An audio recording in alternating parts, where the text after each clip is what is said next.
Penderitaan bukanlah rencana Allah dalam kehidupan manusia, karena dari awalnya Allah selalu rancangkan berkat, Allah selalu rancangkan damai sejahtera, bahkan Allah rancangkan bukan kecelakaan tetapi hari-hari yang penuh dengan kemuliaan Tuhan. Nah, jika penderitaan harus terjadi dalam kehidupan manusia, maka pasti ada rencana Tuhan yang indah di balik setiap penderitaan manusia.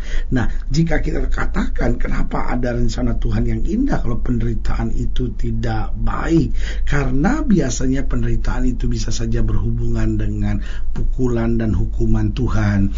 Bisa saja penderitaan itu Tuhan izinkan untuk melatih iman kita. Bisa saja penderitaan itu Tuhan izinkan agar kita kembali kepada jalan Tuhan. Tetapi yang harus kita mengerti, di balik penderitaan yang terjadi ini ada juga penantian Tuhan untuk mengakhiri hari-hari penderitaan.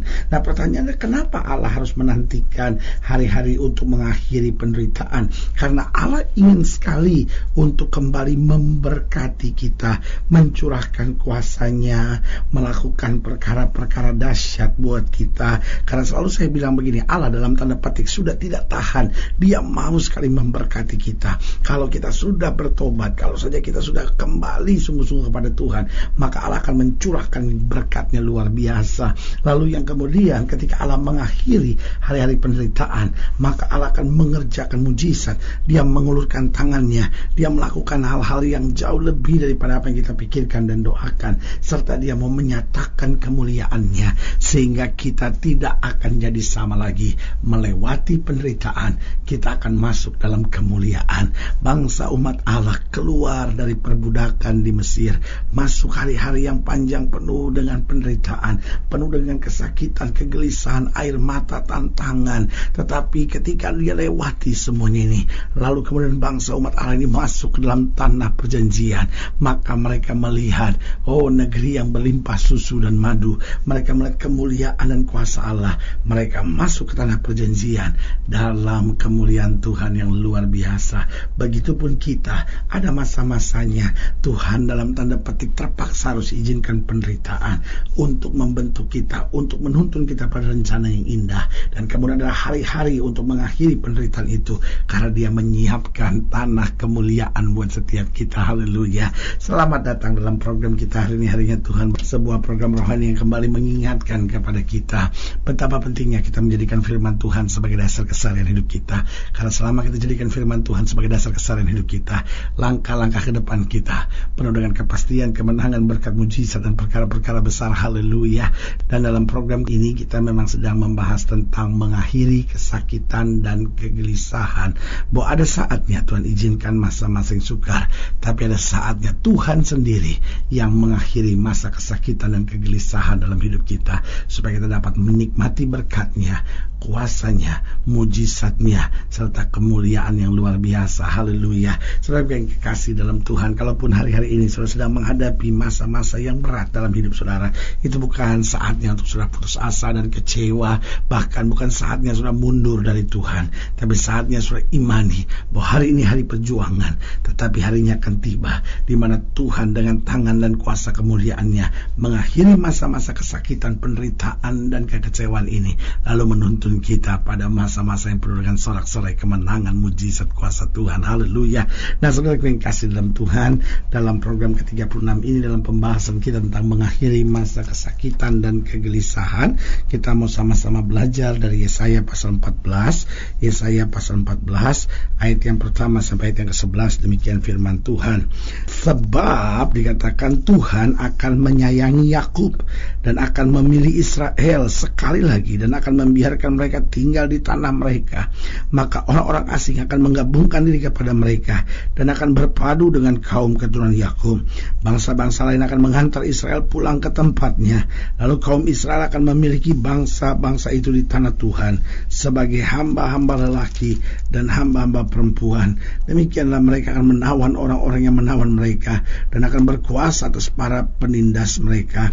Maka pada hari Tuhan mengakhiri kesakitan dan kegelisahanmu dan kerja paksa yang berat yang dipaksakan kepadamu. Perhatikan ayat yang ketiga ini. Maka pada hari Tuhan akan mengakhiri kesakitan dan kegelisahanmu dan kerja paksa yang berat yang dipaksakan kepadamu. Maka engkau akan memperdengarkan ejekan ini tentang Raja Babel dan berkata, wah, sudah berakhir si penindas, sudah berakhir orang zalim. Tuhan telah mematahkan tongkat orang fasik. Gak ada orang-orang yang memerintah, yang memukul bangsa-bangsa dengan gemas, dengan pukulan yang tidak putus-putusnya, yang menginjak-injak bangsa-bangsa dalam murka dengan tiada henti-hentinya. Segenap bumi sudah aman dan tentram. Orang bergembira dengan sorak-sorai. Juga pohon-pohon sanobar dan pohon-pohon aras di Libanon bersuka cita karena kejatuhanmu, katanya. Dari sejak engkau rebah terbaring, tidak ada lagi orang yang naik untuk menebang kami. Dunia orang mati yang dibawa gemetar untuk menyongsong kedatanganmu. Dijagakannya arwah-arwah bagimu, yaitu semua bekas pemimpin di bumi, semua bekas raja bangsa-bangsa. Dibangunkannya dari tahta mereka. Sekaliannya mereka mulai berbicara dan berkata kepadamu, engkau juga telah menjadi lemah seperti kami, sudah menjadi sama seperti kami. Ke dunia orang mati sudah diturunkan kemegahanmu, dan bunyi-bunyi gambusmu, ulat-ulat dibentangkan sebagai lapik tidurmu, dan cacing-cacing sebagai selimutmu. Saudaraku yang kasih dalam Tuhan, Alkitab sedang menggambarkan ada masanya Babel menjajah tanah perjanjian. Ada saatnya Babel mengikat dan membelenggu umat Tuhan. Tetapi ada saatnya Tuhan mengakhiri masa-masa kesakitan, masa-masa kegelisahan, masa-masa penderitaan, lalu menyatakan kemuliaannya, kuasanya, bahkan kemudian mempermalukan Babel. Nah, saudaraku yang kasih dalam Tuhan, pertanyaannya, kapan Allah akan mengakhiri masa-masa penderitaan kita? Kapan Allah akan mengakhiri masa-masa kesakitan dan kegelisahan kita, seperti yang digambarkan dalam Yesaya 14 ayat yang ketiga tadi. Yang pertama saya pelajari, Allah akan mengakhiri masa-masa penderitaan kita waktu kita bertobat dan menyadari hal-hal yang perlu dirubah dalam hidup kita. Dengar baik, Allah akan mengakhiri masa kesakitan kapan? Waktu kita bertobat dan menyadari hal-hal yang perlu dirubah. Saudaraku yang kasih dalam Tuhan, seringkali kita cuma menangis, berteriak sama Tuhan dan bilang, Tuhan, saya bertobat, saya bertobat, saya bertobat. Tetapi apa yang terjadi? Kita nggak mau robah hal-hal yang perlu dirubah, sehingga mulut kita tetap menjadi mulut yang kasar, sehingga istri kita tetap kecewa, sakit hati dengan kita. Kita sudah lewati masa-masa yang berat dalam hidup kita, tapi kita juga tidak mau berubah dengan mulut kita.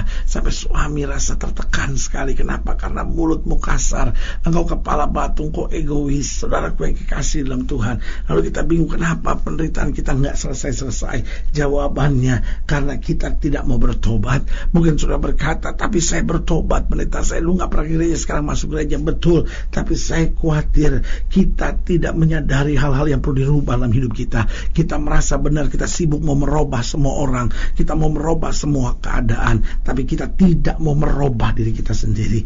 Jadi ingat, kita akan melihat bahwa masa-masa kesakitan, kegelisahan serta penderitaan akan berakhir jika kita bertobat dan menyadari hal-hal yang perlu dirubah. Yang kedua, kapan kita melihat bahwa Allah mengakhiri masa penderitaan, masa kesakitan dan kegelisahan, yaitu waktu kita tetap setia dan tetap mendahulukan Tuhan di tengah-tengah masa yang sukar. Ini yang Tuhan cari. Ini saat di mana Tuhan menguji kita. Adakah betul mata kita tetap tertuju kepada Tuhan? Adakah kita tetap menjadi orang-orang yang setia, yang tetap mendahulukan Tuhan di tengah masa Tuhan, di tengah-tengah masa yang sukar? Ini yang Tuhan Abraham, ketika Tuhan berkata kepadanya, Abraham, ambil anak yang tunggal yang kau kasih, yakni Ishak, persembahkanlah. Saudaraku yang kekasih dalam Tuhan, Tuhan tidak butuh darah Ishak, Tuhan tidak butuh Abraham menyembelih Ishak, tapi Tuhan mau lihat sampai sejauh mana Abraham setia, sampai sejauh mana Abraham tetap mendahulukan Tuhan di tengah-tengah masa yang sukar. Dan ketika Abraham sudah buat semuanya, maka persis sebelum dia menyembelih anaknya, Tuhan berkata, cukup Abraham. Lalu kemudian, oh haleluya, Tuhan menyediakan korban buat Abraham. Lalu kemudian Abraham berkata, Yehova Jireh, Allah menyediakan. Allah menyediakan karena Allah melihat segala pergumulan Abraham, bagaimana Abraham tetap setia dan tetap mendahulukan Tuhan. Yang ketiga, kapan Allah mengakhiri masa-masa penderitaan, masa-masa kesakitan, serta masa-masa kegelisahan? Waktu Allah sudah melihat perubahan yang dahsyat dalam hidup kita. kita, waktu Allah melihat kita tidak lagi sombong, waktu Allah melihat bahwa sungguh hati kita sudah melekat kepada Tuhan, sungguh kita sudah menjadi orang-orang yang rendah hati, bahkan mempunyai hati yang lembut di hadapan Tuhan. Itu sebabnya kita cuma kerjakan bagian kita. Allah tahu persis kapan Dia izinkan penderitaan, kapan Dia mengakhiri masa penderitaan. Dan yang keempat, yang terakhir, kapan Allah akan mengakhiri masa penderitaan, masa kesakitan, serta masa kegelisahan. Waktu Allah sudah melihat bahwa rencananya digenapi dalam hidup kita. Karena Allah rindu sekali menggenapi rencananya dalam hidup kita. Karena waktu rencana Allah digenapi dalam hidup kita, maka kita layak berada dalam kemuliaan Tuhan dengan mengenakan mahkota kemuliaan yang Tuhan sediakan. Karena itu di tengah pergumulan bagaimanapun, jangan kecewa, maju terus, tetap kuat dalam Tuhan. Ada masanya Tuhan izinkan penderitaan, ada masanya Tuhan mengakhiri setiap penderitaan. Haleluya. Kalau sudah ingin dilayani lebih jauh, sudah dapat menghubungi kami melalui telepon, sudah dapat menghubungi kami lewat surat, dan sudah dapat mengunjungi website kami. Karena kami ada untuk membawa Bapak Ibu sudah senantiasa lebih dekat pada Tuhan dan mengalami kasih kuasa mujizat yang luar biasa. Secara khusus melalui program ini juga saya mau berdoa buat setiap saya yang sakit, setiap saya yang berbeban berat, karena saya percaya bahwa bagi Allah tidak ada perkara yang mustahil. Dan saudara-saudara ingin didoakan secara khusus, saudara boleh taruh tangan kanan saudara di dada dan kita akan berdoa. Mari kita berdoa. Bapa, dalam nama Yesus, hamba doa buat yang sakit, hamba doa buat yang berbeban berat, hamba doa untuk setiap mereka yang taruh tangan kanan ini di dada, karena butuh mujizat dan uluran tangan Tuhan atas hidup mereka. Bapa, hamba berdoa di dalam nama Yesus Tuhan jamah, kalau ada di antara mereka yang hari-hari ini sedang menghadapi masa-masa penderitaan dan rindu untuk masa-masa penderitaan, masa-masa kesesakan, masa-masa kesakitan, masa-masa kegelisahan yang lalu, Bapa, hamba berdoa di dalam nama Yesus Tuhan jamah, sehingga kami sungguh-sungguh bertobat, menyadari hal-hal yang perlu kami robah. Kami tetap setia dan tetap mendahulukan Tuhan di tengah masa-masa yang sukar, sehingga Tuhan melihat perubahan yang dahsyat, Tuhan melihat rencananya digenapi, dan hidup kami disempurnakan oleh Tuhan. Di dalam nama Yesus kami berdoa. Haleluya. Amin. Saudaraku yang kekasih dalam Tuhan, kita sudah berdoa. Ingat, tidak pernah Allah lalai menepati janjinya.